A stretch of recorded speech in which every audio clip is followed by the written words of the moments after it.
Good morning friends and welcome to the pre-market view. US markets were flat but they managed to close at the highest level or record level for quite some time, and we're seeing that there is some kind of a base building which is happening till we get bigger clarity on the tapering part. European markets were however weak, and we had seen weakness of almost about 0.3% to almost 1%, and particularly the CAC was down almost about 0.56%.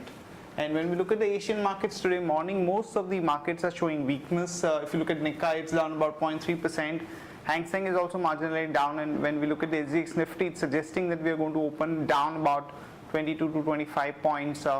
Back home, our markets also continues to sluggish, in fact, for the past couple of days. After a very good spike that we had seen 2 days before, there is some amount of weakness which is visible. And if you look at the volume of the flows also, it's suggesting that the strength is clearly missing at this point of time.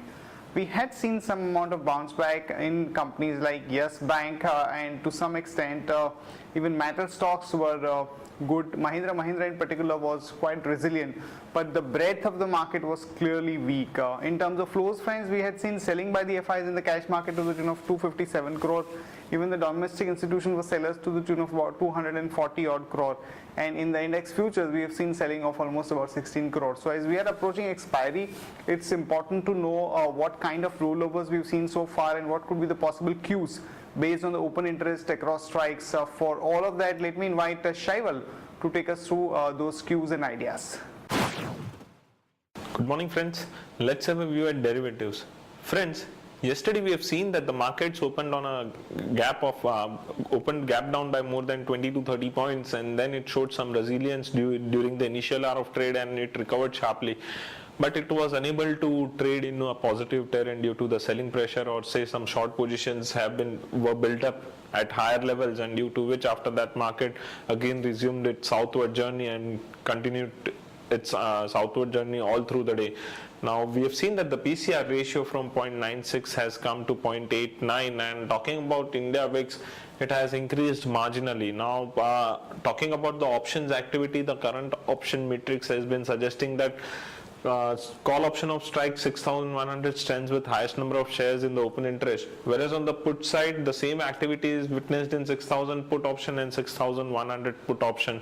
So broadly net the market is still in a range of say around 6,000 on the lower side, that is on the future. I'm talking about the future 6,000, and on the higher side 6120, 6150, or say for that matter 6160, which is a weekly VWAP. Now as we are trading below our weekly VWAP, our bias for the market is still negative. But talking about the supports and resistance from intraday and positional basis, from positional basis we continue to maintain a support of 5970 on closing basis. From intraday perspective, 6020 is the important support, and the resistance for the market from intraday perspective would be 6080, 6120. FIs were net seller in FIs were net seller in futures and options segment yesterday, and what we feel is that as our bias for the market is negative, selling may continue to emerge at higher levels, and a rise can be taken as an opportunity to go short. So we'd like to play on the short side by going short on Petronet LNG and maintaining a stop loss of 127 rupees 15 paisa. Thank you. Here are the important news and events that we are tracking today. First of all, the finance minister has committed its earlier limit on the fiscal deficit to about 4.8%, and for that they will have to cut the planned expenditure to the tune of about 80,000 crore, or 15% of the budgeted amount in the current fiscal. And there was a meeting between the UP chief minister and the sugar mill owners, and this meeting has proved to be inconclusive, as the UP chief minister has denied them any kind of assurance on the subsidy part, which is currently pegged at about 55 rupees per quintal. Reliance Industries has shut down another well on the main KG-D6 block, which is going to bring down the production to the lowest level of about 8.73 mmSCMD. Diageo, which is a stake in United Spirits, last year they had bought this stake at about 1400 odd level, has bought another 19 lakh shares from the open market, as 1 year period is over, so company can do a creeping acquisition. This block deal was done at a price of 2406 level. Kane India would do a buyback totaling about 5,725 crore, and the maximum price has been pegged at about 335 rupees.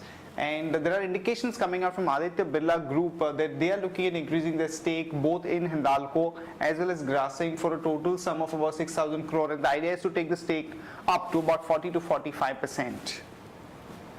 TCS has backed some contract from Hungary for the market infrastructure solution of banks for modernizing its technology and set up its capability for T2S settlement. Oil India, some positive news as the Oil Minister Veerappa Moily has indicated that the new gas price notification would be announced, which would double the gas price from the current price. This is definitely a big positive for both Reliance Industries and Oil India. So one can go long on Oil India with a stop loss of 454 and a target of about 478 to about 487. Sesa Sterlite, some positive news as Mr. Anil Agarwal has indicated that the company has been assured by the Chief Minister for supply of bauxite from L&T's mines in the state. So one can go long on Sesa Sterlite with a stop loss of 172 and a target of about 181 to about 185. Voltas has bagged an order of almost about 1,000 crore in the Middle East. So one can go long on Voltas with a stop loss of 93 and a target of about 98 to about 100. That's it from all of us, friends. Have a good trading session and see you tomorrow at the same time.